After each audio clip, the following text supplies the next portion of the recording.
YouTube, how we doing? PPS back. It is YouTube play of the day time. 2 spots for today's action.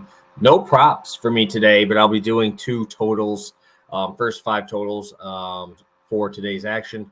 If you guys could, please hit that like button and subscribe to the channel. I will be having plays out throughout the day. Busy here in a little bit, so I got to get this out quick. Also, make sure you follow me over on Twitter. I'll have some UFC stuff out today. Really exciting day, full action, full slate. Should be fun. So, first play of today is going to go to the Mets. I'm going to Mets first 5 under 4.5. I hyped up Joey Lucchesi on the show yesterday a little bit too much, but dude came through for me, made me look way smarter than I really am. And guess what? Drew Peterson on the bump today, facing off against this Giants team who, again, cannot hit lefties. 575 OPS. Brewers, third worst. Tigers are the worst.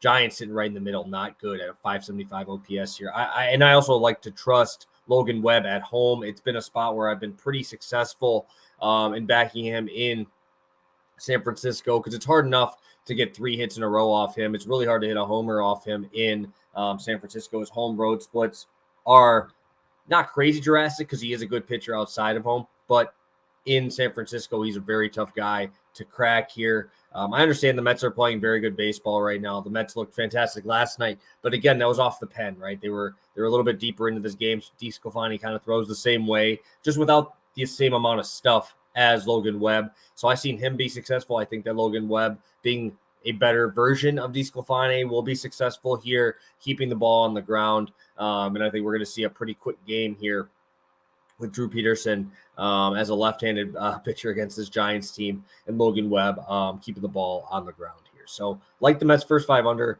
at 4.5 there, minus 115 over on FanDuel.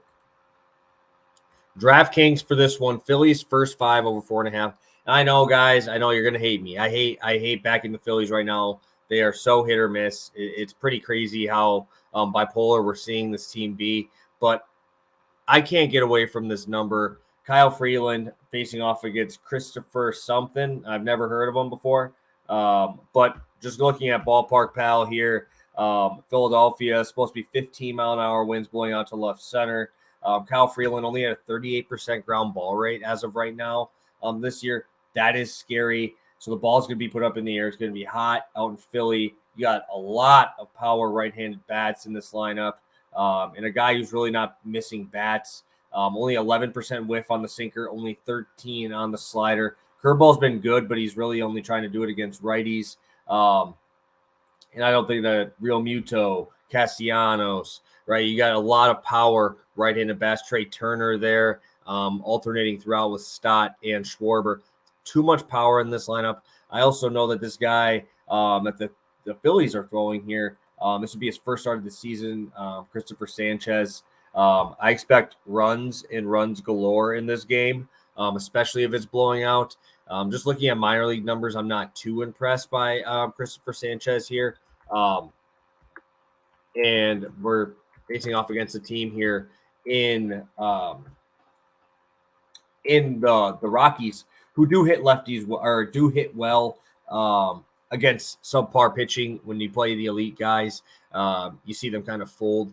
They have been swinging well outside of Coors in this series, right? We've seen a home run from McMahon. We've seen a home run from Crone in this series. Those are going to be the 2 guys that are going to have to get the job done here. I know that I wasn't even expecting to score 1 time off of Nola, let alone a 3-run homer. But I just do want to talk about a little bit here. Sanchez here coming off the IL. He's just got activated off from a tricep injury. I think they just pulled him up because they did have a doubleheader there as well. 4 2/3 innings only so far this year. That's not something I'm really happy about. I don't think the Phillies bullpen is good enough to hold these guys down either. I wouldn't expect Sanchez to go much longer than 1 time through the lineup. So Phillies first 5 over 5.5. Mets first 5 under 4.5. Love both these spots. I know, guys, no props today, but a lot of them aren't even really out yet. So want to make sure you guys get some plays for tonight. So have a good one, guys. Best of luck. Follow over on Twitter. Have the notification bell on. We'll be dropping more plays throughout the day. So have a good one. Peace.